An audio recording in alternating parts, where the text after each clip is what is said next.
sa study. Habang papalapit, narinig niya ang boses ni Gabriel. May kausap ito sa telepono. Ang pinto ay bahagyang nakabukas. Hihinto sana siya para kumatok, ngunit isang pangalan ang narinig niya na nagpatigil sa kanya. Don't worry, Attorney Diaz, everything is going according to plan, sabi ni Gabriel. Ang boses niya ay bumalik sa pagiging malamig at propesyonal, ang boses na narinig niya noong unang araw niya sa opisina nito. Ang boses ng isang sihi. Napakapit si Sela sa tray. Yes, the marriage is working.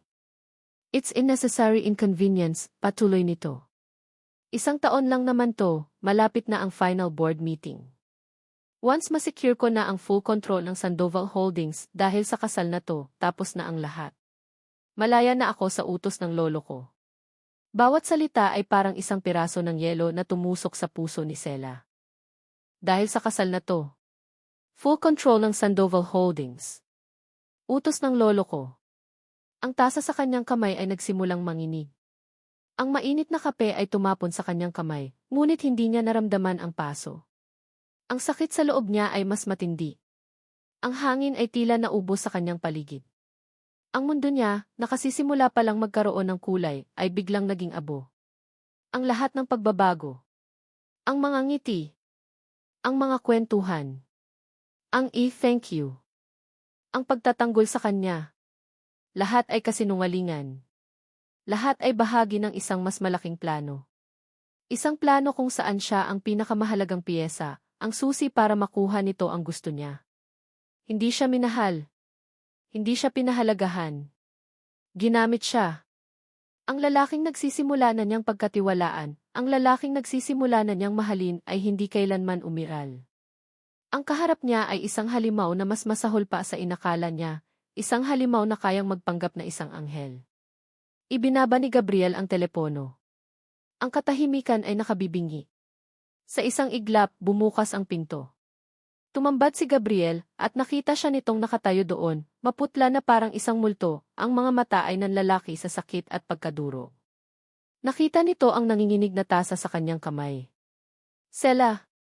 Anong problema? Tanong nito, ang mukha ay nagpapakita ng pagkagulat, ngunit para kay Sela, isa na lang itong maskara. Hindi niya alam kung saan siya kumuha ng lakas para itaas ang kanyang tingin. Tinitigan niya ang lalaki sa harap niya. Ang mga luha ay nagsimulang mamuo sa kanyang mga mata, ginagawang malabo ang lahat. Ang boses niya ay basag at nanginginig nang sa wakas ay nakapagsalita siya. Laro lang pala lahat. Isang butil ng luha ang pumatak sa kanyang pisngi. Gamit lang pala ako. Ang tanong ni Sela ay tumama kay Gabriel na parang isang malakas na suntok sa sikmura. Ang panunumbat sa mga mata nito, ang pagkabigo, ang luha, lahat ay parang mga kutsilyong sabay-sabay na tumusok sa kanya. Ang mga pader na unti-unti niyang ginigiba ay muling itinayo sa isang iglap, hindi na ng kanya, kundi ng sakit na idinulot niya. Sela, wait let me explain, sabi niya, ang boses ay nagmamakaawa, isang tono na hindi niya kailanman inakalang gagamitin niya.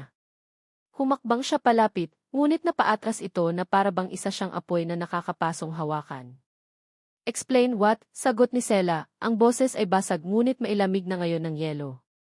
Ipaliwanag mo kung paano mo ako ginawang kasangkapan. Ipaliwanag mo kung paanong ang lahat ng kabaitan mo ay bahagi lang pala ng isang malaking business plan. Ikinuyom ni Gabriel ang kanyang mga kamao. Yes, it started that way. May marriage clause. Kailangan ko yun para sa kumpanya, inamin niya, ang desperasyon ay gumuguhit sa kanyang boses. Pero hindi na ganoon ngayon. Nagbago na ang lahat, Sela. Maniwala ka.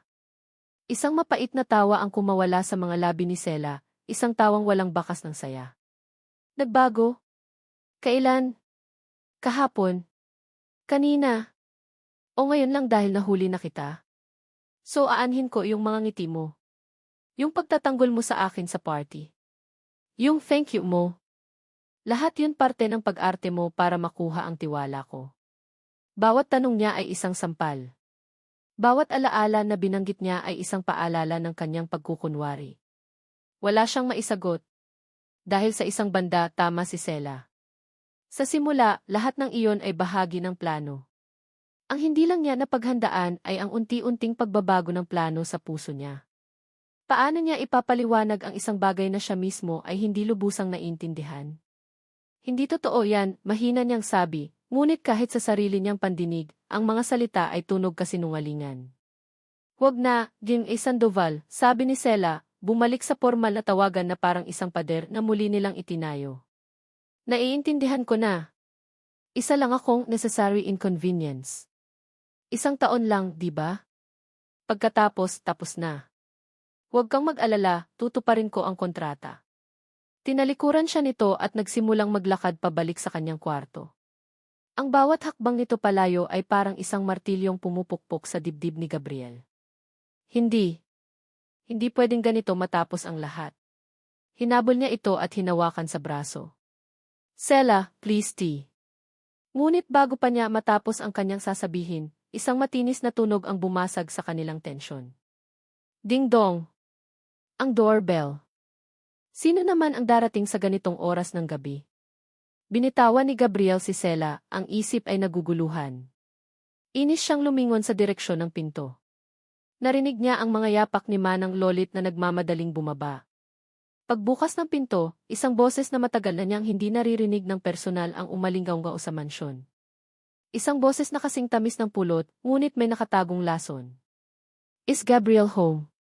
At pagkatapos pumasok ito. Si Katrina Alcantara.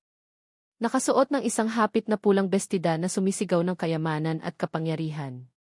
Ang mamahalin nitong pabango ay agad na kumalat sa hangin, tinatabunan ang amoy ng kapeng barako na kanina lang ay nagbibigay init sa bahay. Gabe, darling. I missed you, sabi nito, ang mga mata ay nakangiti ngunit ang ngiti ay hindi umabot doon. Naglakad ito palapit na parang pag-aari nito ang lugar. Napatayo ng tuwid si Gabriel, ang pagkagulat ay napalitan ng inis. Katrina! What are you doing here? What else? Binibisita ka, of course, sagot nito, ang boses ay malandi. Akmang yayakapin siya nito ng mahigpit, ngunit umatras si Gabriel. Isang bahagyang pagkunot ng noo ang dumaan sa mukha ni Katrina dahil sa pag-iwas niya. At doon lang nito tila napansin si Sela, na nakatayong tahimik sa gilid, maputla at ang mga mata ay namumugto. Tiningnan ni Katrina si Sela mula ulo hanggang paa. Isang tinging mapanuri, puno ng pagmamaliit, na para bang sinusuri nito ang isang kasangkapan na wala sa lugar. Ang tingin nito ay tumagal at pagkatapos, isang mapanuksong ngisi ang gumuhit sa kanyang mga pulang labi. Bumaling siya pabalik kay Gabriel, ngunit ang mga mata ay nanatiling nakatuon kay Sela. Gabe, darling, sabi niya sa isang matamis ngunit ng iinsultong tono. Sino ang bago mong katulong? Ang salitang katulong ay binitawan niya na parang isang basura. Ang insulto ay malinaw. Ang layunin ay mang-apak. Nakita ni Gabriel ang dagdag na sakit na idinulot nito sa mga mata ni Sela. Isang mabangis na galit ang kumulo sa loob niya. Ang galit na ito ay hindi para kay Sela, kundi para kay Katrina. She is not, pasigaw na sana niyang itatama, handang ipagtanggol si Sela, handang ipagsigawan sa buong mundo na hindi ito katulong. Ngunit naunahan siya ni Sela. Huminga ng malalim si Sela, at sa isang iglap, nawala ang bakas ng pagiging biktima sa kanyang mukha. Itinuwid niya ang kanyang likod. Itinaas niya ang kanyang baba. Tumingin siya diretso sa mga mata ni Katrina, isang tinging kalmado ngunit matatag. Hindi niya ako katulong, sabi ni Sela. Ang boses niya ay hindi malakas, ngunit sa katahimikan ng mansyon, ito ay umalinggaw-ngaw na parang isang kulog. Nagkaroon ng isang sandaling paghinto. At pagkatapos, idinugtong niya ang mga salitang babago sa lahat. Asawa niya ako. Ang katahimikan na muling bumalot sa mansyon ay mas masahol pa sa sigawan. Ito ay isang katahimikang mabigat, puno ng mga salitang hindi masabi at mga sugat na ayaw maghilom. Ang mga umaga ng pagkakape at kwentuhan ay naging alaala na lamang. Ang mansyon ay muling naging isang palasyo ng yelo. Sinubukan ni Gabriel na kausapin siya. Paulit-ulit. Sela, mag-usap tayo. Wala tayong dapat pag-usapan, lagi niyang sagot, ang mga mata ay nakaiwas, ang boses ay walang buhay. Isang linggo pagkatapos ng pagdating ni Katrina, isang bagong imbitasyon ang dumating. Isang charity ball na inorganisa mismo ng Sandoval Holdings. Obligado silang pumunta. Obligado siyang umarte muli. Hindi mo kailangang sumama kung ayaw mo, sabi ni Gabriel isang gabi, ang boses ay may bakas ng pagsuko. Tiningnan siya ni Sela sa unang pagkakataon sa loob ng isang linggo. Isang tinging malamig. Bakit? Hindi ba't bahagi ito ng kontrata? Nakailangan kong umarte bilang asawa mo sa harap ng lahat. Tutuparin ko ang obligasyon ko, Jimmy Sandoval. Bayad na ito. Ang sakit sa mga mata ni Gabriel nang marinig ang mga salitang iyon ay hindi nakalampas sa kanya, ngunit hindi na niya ito ininda. Manhid na siya. O pinilit niyang maging manhid. Dumating ang gabi ng charity ball. Muli siyang inayos ng isang team ng mga stylist. Ngunit ngayon, habang nakatingin siya sa salamin, wala na siyang pakialam. Isa lang itong uniforme. Isa lang itong maskara. Ang babaeng nasa salamin ay hindi estranghera. Isa itong tau-tauhan sa isang dula. Pagdating nila sa ballroom, ang lahat ay tila isang kopya ng nakaraang party. Ang mga nagkikislapang ilaw, ang mga peking ngiti, ang mga bulungan. Ngunit ngayon, handa na si Sela. Nagtayo na siya ng sarili niyang pader. Ginanap niya ang kanyang papel ng perpekto. Ngumiti siya. Tumawa siya sa mga tamang pagkakataon. Hinawakan niya ang braso ni Gabriel na parang totoong asawa. Ngunit ang kanyang mga mata ay walang laman. Ang kanyang puso ay isang piraso ng bato. Naramdaman niya ang mga pagsubok ni Gabriel na abutin siya. Ang mahigpit na hawak nito sa kanyang kamay, ang mga bulong nito na okay ka lang, ang mga sulyap nitong puno ng pagsisisi. Ngunit para sa kanya, lahat ng iyon ay bahagi na lang ng palabas. Ang pinakamataas na bahagi ng programa ay ang paggawad ng parangal kay Gabriel bilang Philanthropist of the Year. Umakyat ito sa entablado, gwapong-gwapo sa kanyang tuksedo. Nagpalakpakan ang lahat. Pilit na pumalakpak din si Sela, isang peking ngiti ang nakapaskil sa kanyang mga labi. Nagsimula ang talumpati ni Gabriel. Pinasalamatan niya ang board, ang kanyang mga empleyado. Pagkatapos, tumingin ito sa direksyon niya. Ang buong ballroom ay tumingin din sa kanya. Ang spotlight ay nasa kanya. At higit sa lahat, sabi ni Gabriel, ang boses ay malinaw at umaalingaw sa buong silid, gusto kong pasalamatan ang inspirasyon ko. Ang puso ng aking buhay. Ang aking asawa, si Maricela. Isang kolektibong kiogudi ang narinig mula sa mga tao. Nagpalakpakan sila muli. Naramdaman ni Sela ang pag-init ng kanyang mga pisngi. Ang kahihiyan. Ang galit. Paano nito nagagawang umarte ng ganito? Paano nito nagagawang gamitin ang pangalan niya sa harap ng napakaraming tao para lang sa kanyang imahe? Ngunit hindi pa tapos ang gabi. Habang bumababa si Gabriel sa entablado, isang tao ang umagaw ng atensyon ng lahat. Si Katrina Alcantara. Eleganting naglalakad ito patungo sa isa pang mikropono, tila hindi planado, tila isang sorpresang pagbati. Isang napakagandang talumpati, Gabriel, sabi nito, ang boses ay matamis ngunit may kakaibang talim. Nakakataba ng puso. Lalo na ang pagbanggit mo sa iyong asawa. Idiniin nito ang salitang asawa. Bilang isang matagal ng kaibigan ng pamilya Sandoval, natutuwa akong makita na sa wakas, natupad na ni Gabriel ang pinakamahalagang habilin sa testamento ng kanyang yumaong lolo, ang kagalang-galang na si Don Alfonso Sandoval. Isang nakabibinging katahimikan ang biglang bumalot sa ballroom. Ang lahat ay nakikinig. Naramdaman ni Sela ang panlalamig ng kanyang buong katawan. Hindi. Huwag. Ngumiti si Katrina, isang ngiting puno ng tagumpay. Para sa mga hindi nakakaalam, may isang napakahalagang marriage clause sa testamentong iyon. Isang utos na kailangang pakasalan ni Gabriel ang sinumang babae bago ang kanyang ika-35 kaarawan para makuha niya ang buong kontrol sa Sandoval Holdings. Isn't that romantic? Ang huling tanong ay parang isang dagundong ng kulog. Ang mga bulungan ay nagsimula. Mahina sa simula pagkatapos ay lumakas. Ang mga tao ay nagtitinginan mula kay Katrina, patungo kay Gabriel, at pagkatapos lahat sila, na parang mga buitre, ay tumingin sa kanya. Kay Sela. Ang mga kamera ng media na naroon ay nagsimulang mag-flash. Ang mga ilaw ay nakakasilaw. Naramdaman ni Sela na umiikot ang kanyang paningin. Ang mga mukha sa paligid niya ay nagiging malabo. Siya. Isang babaeng pinakasalan para sa mana. Isang babaeng pangkumpleto lang sa isang requirement. Isang babaeng walang halaga. Isang malaking katawa-tawa. Ito na ang pinakamasakit. Ang malaman ang katotohanan ay isang bagay.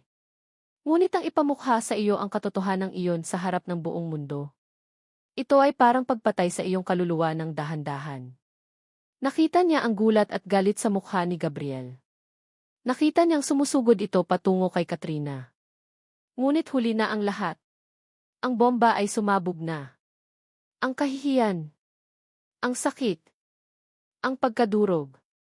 Lahat ay nagsama-sama. Hindi na niya kaya. Tinalikuran niya ang lahat.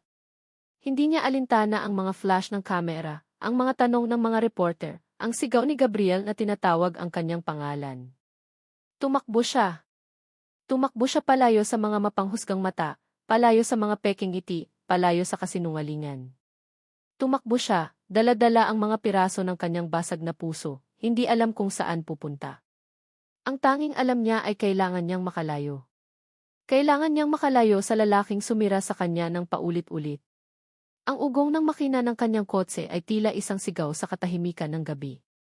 Bawat metro na tinatakbo nito palayo sa ballroom ay isang metro na naglalayo sa kanya sa anumang pagkakataong maitama ang lahat.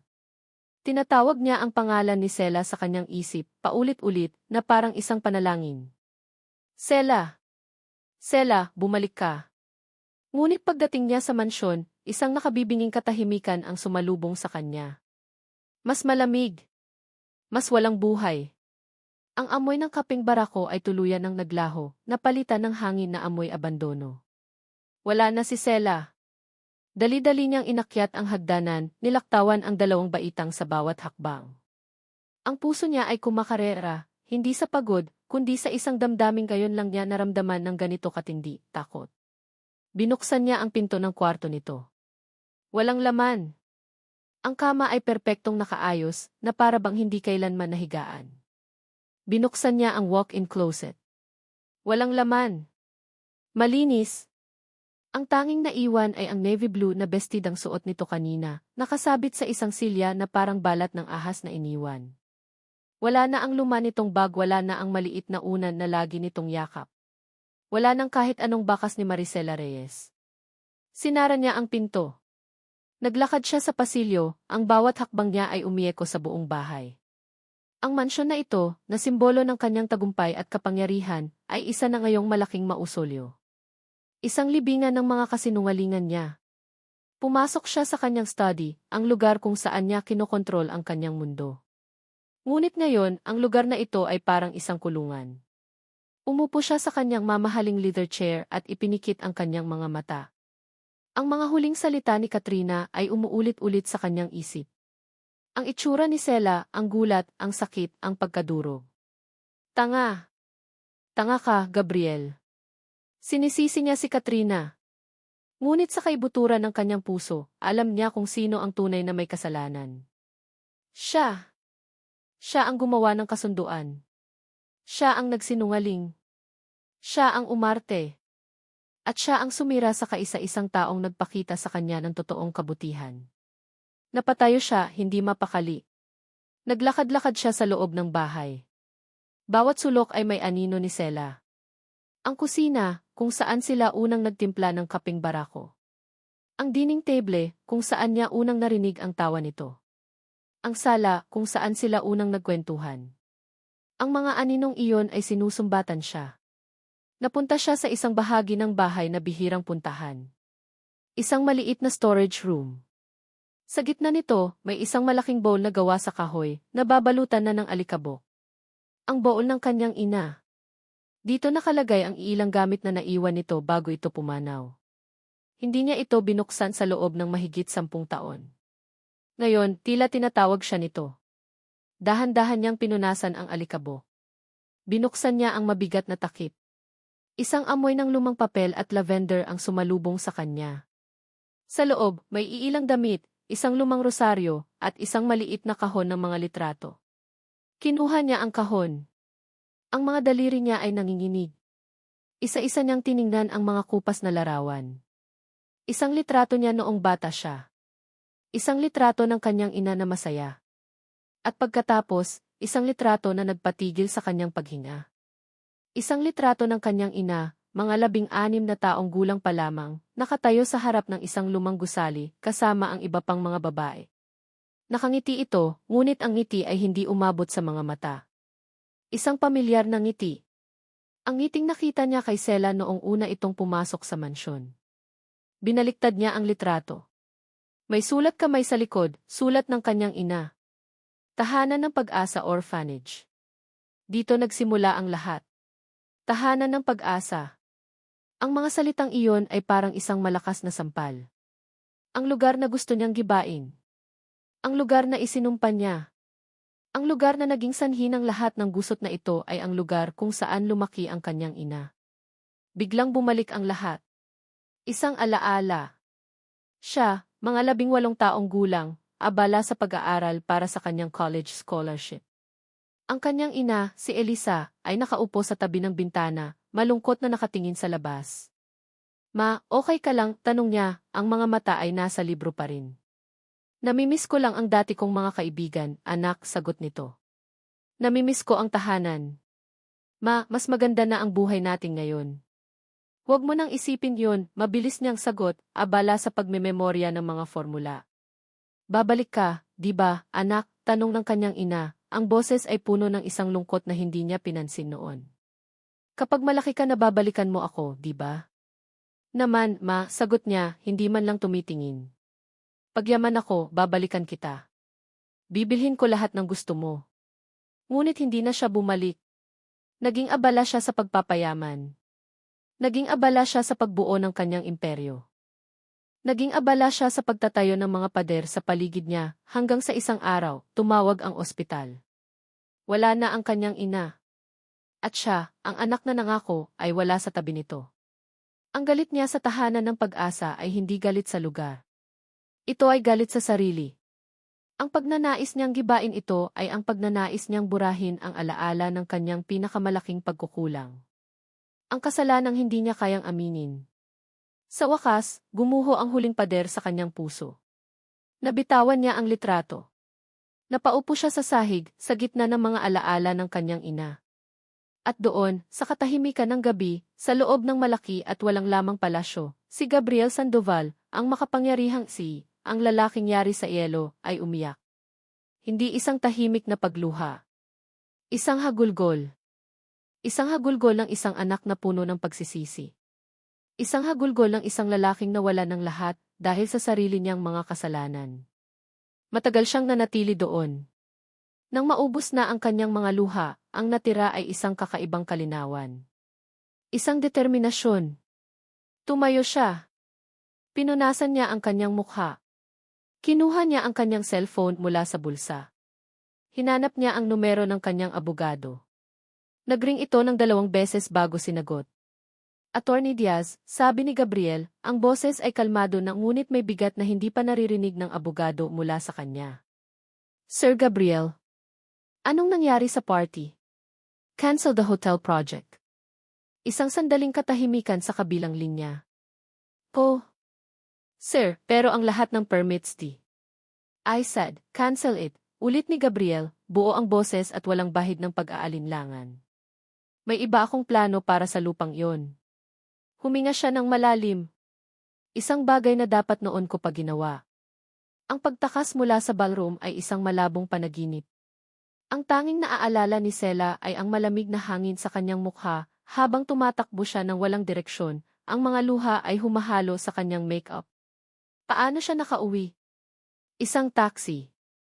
Ang driver, isang matandang lalaki na may mabait na mga mata, ang tanging estrangherong nagpakita sa kanya ng habag ng gabing iyon. Okay ka lang, Ineng? Tanong nito habang tinitingnan siya mula sa rearview mirror, basang-basa ang kanyang magarang bestida, hindi sa ulan kundi sa luha. Hindi siya sumagot. Ibinigay lang niya ang address ng tahanan ng Pag-asa. Ang lugar kung saan siya dapat nagtago. Ang lugar na dapat ay hindi na niya iniwan. Pagdating niya sa tahanan, sinalubong siya ng nag-aalalang mukha ni Lola Remedios. Walang tanong. Walang panghusga. Isang mahigpit na yakap lang.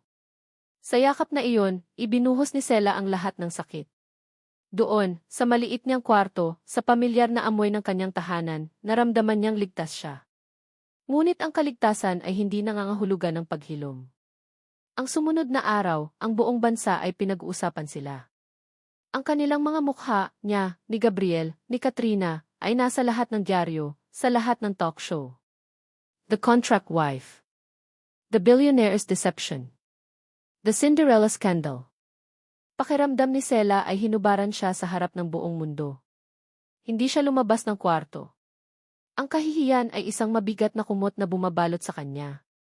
Ang mga matatanda sa tahanan ay sinubukan siyang pasayahin, ngunit ang bawat ngiti nila ay parang isang paalala ng kanyang kabiguan. Iniligtas niya ang tahanan, ngunit nawasak naman niya ang kanyang sarili.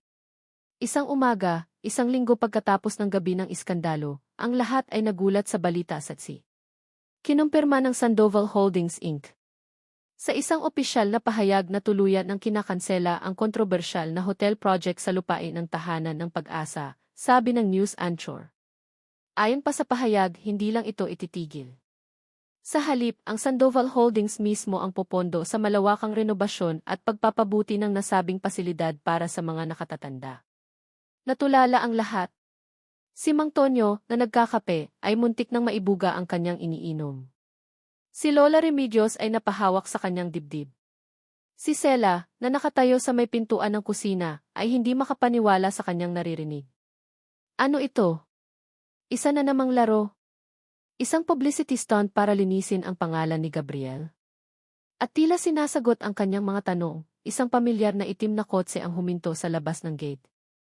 Ngunit ang bumaba ay hindi ang Gabriel Sandoval na nakasuot ng mamahaling suit.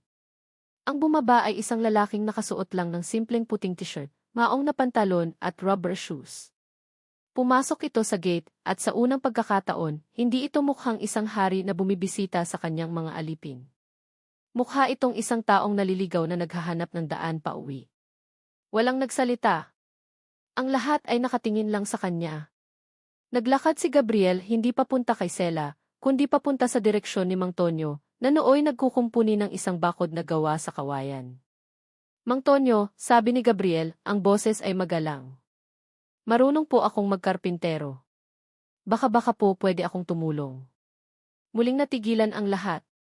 Si Mang Tonyo ay napatingin sa mga kamay ni Gabriel, mga kamay na malinis at makinis, na halatang hindi pa nakahawak ng martilyo sa buong buhay nito.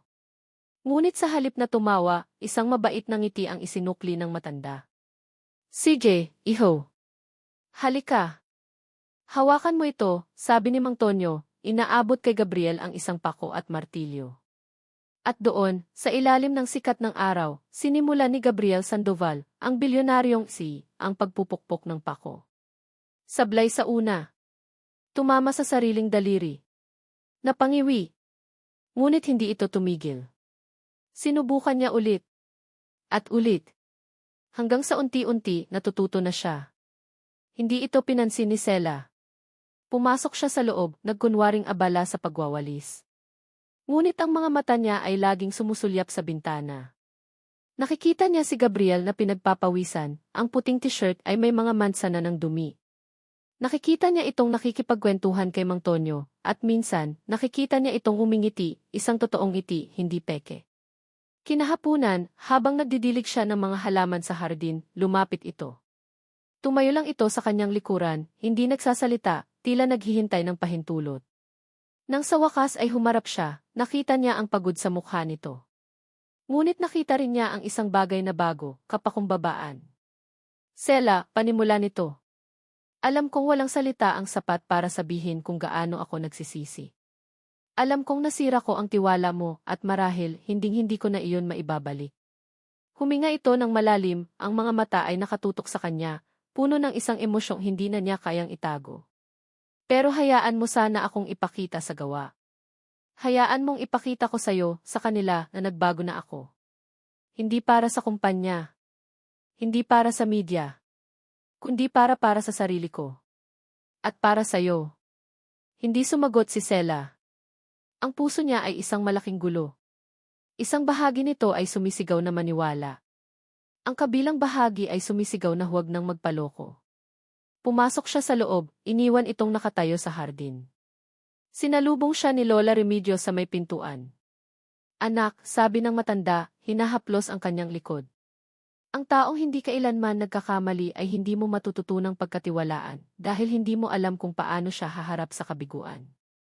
Pero ang taong nagkamali, umamin, at natutong itama ito siya ang mas karapat-dapat sa pangalawang pagkakataon. Tumingin si Sela kay Lola Remedios, ang mga mata ay puno ng pagkalito. Pagkatapos, muli siyang sumulyap sa labas. Nakita niya si Gabriel, nakikinig ng mabuti habang tinuturuan siya ni Mang Tonyo kung paano hawakan ng tama ang lagari.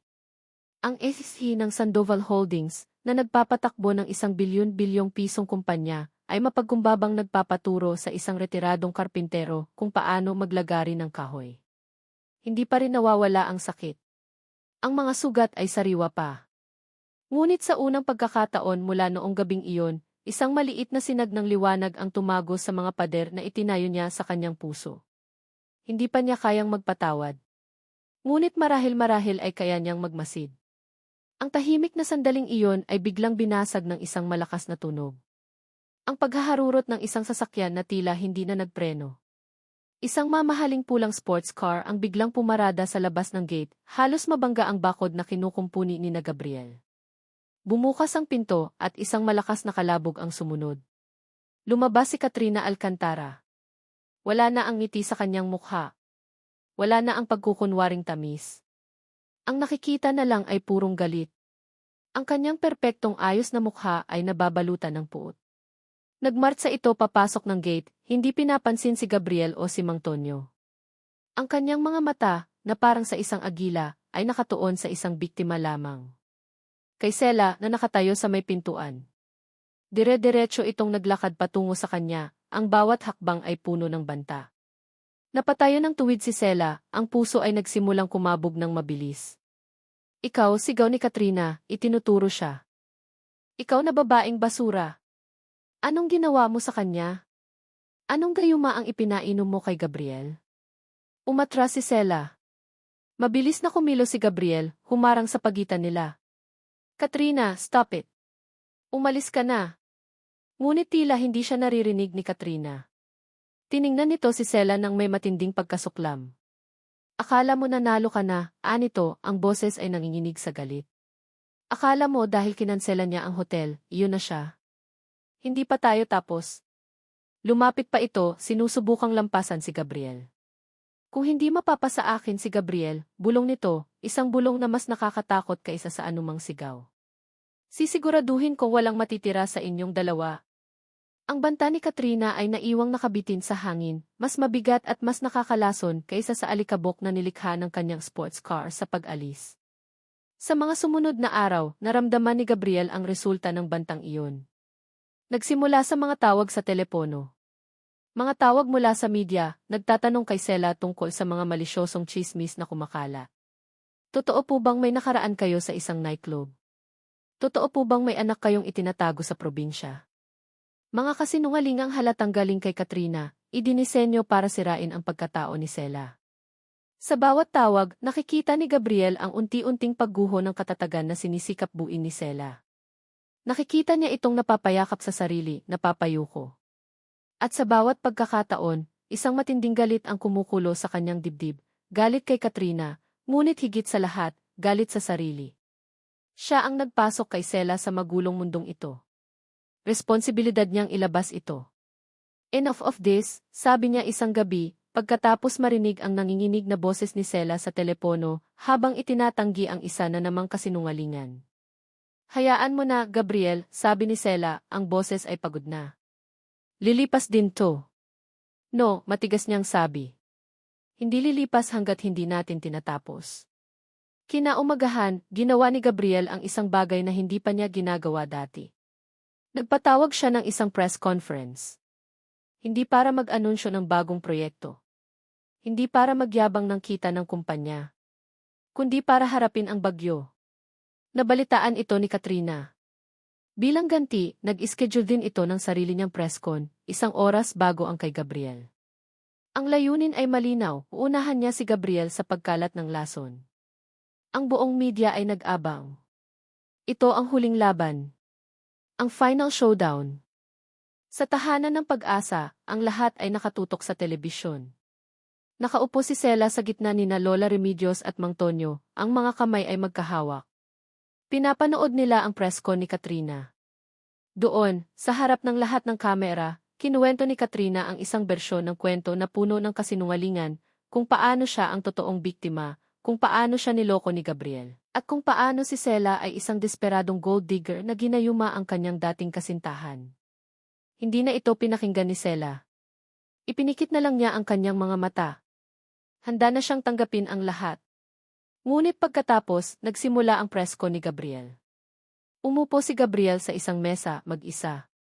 Walang mga abogado, walang mga bodyguard. Siya lang at ang dagat ng mga kamera at mikropono. Ang mukha niya ay kalmado. Ang kanyang mga mata ay matatag. Magandang hapon sa inyong lahat, panimula niya. Nagpatawag ako ng press conference na ito para linawin ang tatlong bagay. Huminga siya ng malalim. Ang buong bansa ay nakikinig. Una, tungkol kay Ms. Katrina Alcantara. Totoo, naging bahagi siya ng buhay ko. Ngunit matagal na iyong tapos.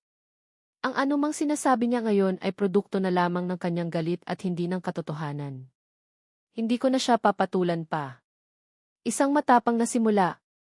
Pangalawa, patuloy niya tungkol sa issue ng marriage clause. Totoo, mayroon nito. At totoo, iyon ang naging dahilan kung bakit ko unang inalok ng kasal si Maricela.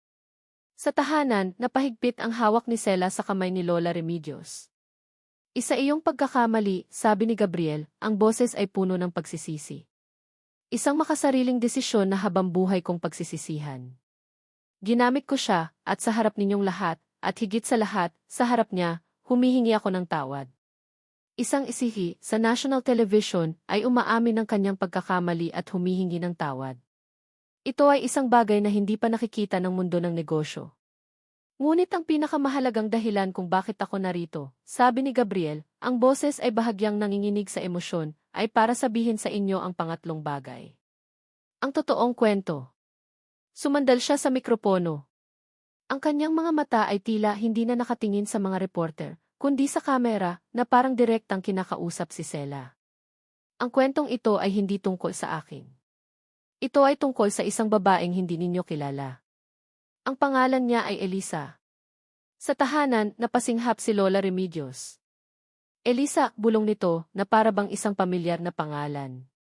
Si Elisa ay ang aking ina, patuloy ni Gabriel. Dito na nagsimulang mabasag ang kanyang boses. At bago siya naging ina ko, isa siyang ulilang lumaki sa isang ampunan.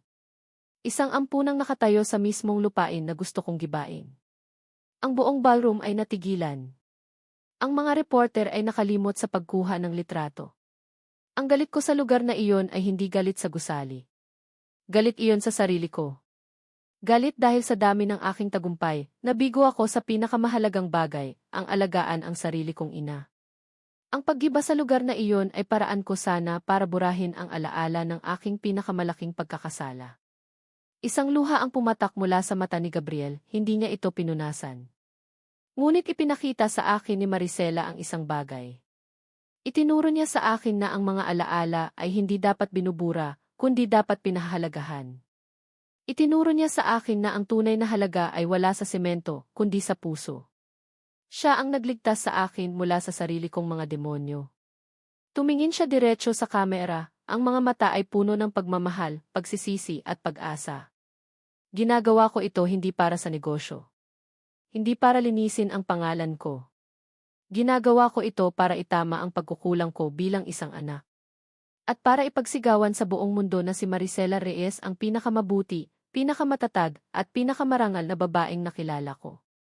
At kung mayroon mang hindi karapat-dapat sa relasyong ito, ako iyon, hindi siya. Pagkatapos, tumayo siya. Bilang pagpapatuloy, opisyal kong inaanunsyo ang pagtatatag ng Elisa Sandoval Foundation, na ang unang proyekto ay ang habambuhay na pagsuporta at pagpapaganda sa tahanan ng Pag-asa. Iyon lamang po. Maraming salamat. Tinalikuran niya ang mga mikropono at naglakad palayo, iniwan ang isang ballroom na puno ng mga taong natulala, at isang buong bansang nakasaksi sa pagbabagong loob ng isang tao. Sa tahanan ng Pag-asa, ang lahat ay umiiyak. Si Mang Tonyo, si Lola Remedios, at lalong-lalo na si Sela. Ang pader na itinayo niya ay tuluyan ng gumuho, at ang agos ng pagpapatawad at pag-unawa ay malayang dumaloy. Ilang sandali pa, isang pamilyar na itim na kotse ang huminto sa labas ng tahanan. Bumaba si Gabriel, hindi na hindi na mukhang karpintero. Mukha na siyang isang taong pagod, ngunit buo. Naglakad ito papasok, at ang mga mata nila ay muling nagtagpo. Naglakad ito palapit sa kanya, bawat hakbang ay mabigat sa kahulugan. Huminto ito sa harap niya. Mula sa kanyang bulsa, kinuha nito hindi ang singsing, kundi isang susi, isang simpleng susi. Inabot nito ang kamay ni Sela at inilagay ang susi sa palad nito.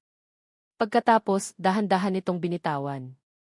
Malaya ka na, Sela, sabi niya, ang boses ay puno ng sakit, ngunit may kasamang sinseridad. Totoo na to. Hanapin mo ang kaligayahan mo kahit pa hindi iyon sa tabi ko. Tinalikuran siya nito at nagsimulang maglakad palayo. Ang likod ni Gabriel habang naglalakad ito palayo ay ang pinakamalungkot na tanawing nakita ni Sela sa buong buhay niya. Ang likod ng isang lalaking sumuko na. Isang lalaking nagparaya. Isang lalaking handa ng bitiwan ang kaisa-isang bagay na nagpapasaya sa kanya para sa kaligayahan ng taong iyon. Tiningnan ni Sela ang susi sa kanyang palad. Malamig. Walang buhay. Pagkatapos, tiningnan niya ang likod ni Gabriel. Mainit. Puno ng buhay. At papalayo. Ang mga salita ni Lola Remedios ay umalinggaw sa kanyang isip. Ang kaligayahan, anak, ay hindi hinihintay. Ito ay hinahabol. Sa isang iglap, nagdesisyon siya. Ikinuyom niya ang kanyang palad, hawak ang susi. At pagkatapos, tumakbo siya. Ang kanyang mga paa ay mabilis na humakbang sa damuhan, ang puso niya ay kumakarera, hindi sa takot, kundi sa isang matinding katiyakan. Ang lahat ng pagdududa, lahat ng sakit, lahat ng galit, lahat ay naglaho na. Ang natira na lang ay ang katotohanang mas malakas pa sa lahat, mahal niya ang lalaking ito. Gabriel, sigaw niya, ang boses ay malinaw at buo. Huminto si Gabriel sa paglalakad. Dahan-dahan itong lumingon, ang mukha ay puno ng pagtataka at isang kislap ng hindi makapaniwalang pag-asa. Huminto si Sela sa harap nito, habol ang kanyang hininga. Tiningnan niya ito diretso sa mga mata. Ang mga mata na dati malamig na parang yelo ay puno na ngayon ng luha at pagsisisi. Ang tanga mo, sabi ni Sela, umiiyak ngunit nakangiti. Napangiti rin si Gabriel sa gitna ng kanyang mga luha. Alam ko. Sinong nagsabing hahanapin ko pa ang kaligayahan ko, patuloy ni Sela. Paano ko hahanapin ang isang bagay na nasa harap ko na? Hinawakan niya ang kamay ni Gabriel at ibinalik ang susi dito. Hindi ko kailangan ito. Tumingin si Gabriel sa susi pagkatapos ay sa kanya, naguguluhan. Ang kailangan ko, sabi ni Sela, ang boses ay nanginginig sa tindi ng kanyang nararamdaman, ay ikaw. Sa sandaling iyon, ang lahat ng natitirang pader sa pagitan nila ay tuluyan ng gumuho. Ang mga salitang matagal nang gustong sabihin ni Gabriel ay malayang lumabas. Sela, bulong nito, hinahaplos ang kanyang pisngi. Patawarin mo ako. Patawarin mo ako sa lahat. Matagal na kitang pinatawad, sagot niya. Ang hindi ko lang mapatawad ay ang sarili ko, dahil hinayaan kong masira ng galit ang pagmamahal ko para sa iyo. Hindi na nila napigilan pa. Sa harap ng mga lolo at lola na masayang nanonood mula sa bintana, sa ilalim ng puno ng mangga na naging saksi sa lahat, niyakap nila ang isa't isa. Isang yakap na puno ng pagpapatawad, pagtanggap at pangalawang pagkakataon. Bumitiw si Gabriel sa yakap. May kinuha ito sa kanyang bulsa. Ang sing-sing. Ang sing-sing na minsan nang ibinalik sa kanya ni Sela. At doon, sa lupang minsan niyang sinumpa, ngunit ngayon ay sagrado sa kanya, lumuhod si Gabriel Sandoval. Hindi na dahil sa isang kontrata. Hindi na dahil sa isang utos. Kundi dahil sa isang pag-ibig na mas matibay pa sa anumang gusali. Maricela Reyes, sabi niya, ang mga mata ay nakatingin sa kanya, puno ng pagmamahal na totoo at dalisay. Noong una kitang inalok nito, isa iyong kasinungalingan. Ngayon, itatanong ko ulit at ipinapangako ko, sa harap ng Diyos at ng mga alaala ng aking ina, ito na ang pinakatotoong bagay na sasabihin ko sa buong buhay ko. Huminga siya ng malalim. Will you marry me, for real this time? For forever? Ang mga luha ni Sela ay malayang dumaloy muli, ngunit ngayon, ito ay mga luha ng kaligayahan. Tiningnan niya ang lalaking nakaluhod sa harap niya, ang lalaking nagbago, ang lalaking natutong magmahal. Sagot niya, ang boses ay buo at masaya. Gabriel. Yes. Isinuot ni Gabriel ang singsing sa kanyang daliri. Sa pagkakataong ito, akmang-akma ito. At hinalikan siya nito, isang halik na naglalaman ng lahat ng sakit ng nakaraan at lahat ng pangako ng hinaharap. Epilogo. Makalipas ang 5 taon. Mama! Mama, tingnan mo. Isang munting tinig ang umalingaw sa mas lunti at mas masiglang hardin ng tahanan ng Pag-asa. Isang batang babae na may mga matang tulad ng kay Gabriel at ngiting tulad ng kay Sela ang tumatakbo, ay hawak na isang paru-parong papel. Ang ganda naman yan, anak, sabi ni Sela. Nakasuot siya ng puting uniforme ng isang nurse. Pagkatapos ng lahat, tinupad niya ang kanyang pangarap na makapag-aral muli sa tulong at suporta ng kanyang asawa. Lumapit si Gabriel mula sa likod, niyakap siya sa baywang, at ipinatong ang baba nito sa kanyang balikat. Mana sa akin, malikhain, biro nito. Mana sa'yo. Baka sa akin, mapagmahal, ganting biro ni Sela. Nagtawanan sila habang pinapanood ang kanilang anak, si Elisa, na masayang nakikipaglaro kay Lola Remedios at Mang Tonyo. Ang tahanan ng Pag-asa, sa ilalim ng Elisa Sandoval Foundation, ay naging isang modelong institusyon, isang tunay na tahanan na puno ng buhay, pag-asa, at pagmamahal. Pinagsiklop ni Gabriel ang kanilang mga kamay. Ang mga singsing sa kanilang mga daliri ay kumikinang sa ilalim ng sikat ng araw. Mahal kita, Jim Sandoval, bulong nito sa kanyang tenga. Mas mahal kita, Jim Sandoval, sagot niya, sinandal ang kanyang ulo sa dibdib nito. Magkahawak kamay nilang pinagmasdan ang kanilang mundo. Isang mundong binuo nila hindi mula sa semento at bakal, kundi mula sa mga piraso ng basag na puso na kanilang pinulot at buong pusong pinagdugtong. Dahil ang tunay na tahanan, natutunan nilang dalawa ay hindi isang lugar. Ito ay isang pakiramdam. Isang pakiramdam na natatagpuan sa mga bisig ng taong nagturo sa iyong umuwi. At dito nagtatapos ang kwento ng pag-ibig ni Maricela at Gabriel. Mula sa kaibuturan ng aking puso, maraming salamat sa inyong walang sawang pagsubaybay at pagsama sa amin sa paglalakbay na ito. Bawat kabanata ay isang piraso ng aking puso, at habang isinusulat ko ang bawat salita, kasama ninyo akong kinilig sa mga simpleng sulyap, nasaktan sa mga pagtataksil, at umasa sa gitna ng kawalan ng pag-asa. Ang paglalakbay ni Sela at Gabriel ay naging paglalakbay ko na rin at sana ay naging bahagi na rin ang sa inyo. Ang kanilang kwento ay isang paalala na ang tunay na pag-ibig ay hindi perpekto. Ito ay may mga sugat, may mga pagkakamali, ngunit ang tunay na lakas nito ay nasa kakayahang magpatawad at magbigay ng pangalawang pagkakataon. Ito ay isang paalala na ang pinakamatitibay na pader ay hindi gawa sa semento, kundi sa takot at sakit na tayo mismo ang nagtatayo sa paligid ng ating mga puso. Ngunit sa pamamagitan ng pag-unawa at pagmamalasakit, kahit ang pinakamatibay na pader ay kayang gumuho. Higit sa lahat, sana ay nag-iwan ito ng isang aral na ang tunay na yaman ay hindi nasusukat sa anumang halaga ng pera, kumpanya, o gusali. Ang tunay na kayamanan ay nasa init ng isang tahanan, sa halakhak ng mga mahal sa buhay, at sa habag na kaya nating ibigay sa ating kapwa. Umaasa ako na ang kwento ni Sela at Gabriel ay nag-iwan ng isang maliit na init at inspirasyon sa inyong mga puso. Ano ang inyong paboritong eksena? Anong aral ang inyong napulot? Nais kong marinig ang inyong mga saloobin. Ibahagi ninyo ang inyong mga komento sa ibaba dahil ang inyong bawat salita ay mahalaga. Muli, maraming salamat. Hanggang sa ating susunod na kwento. Ito ang inyong lingkod, laging nagmamahal.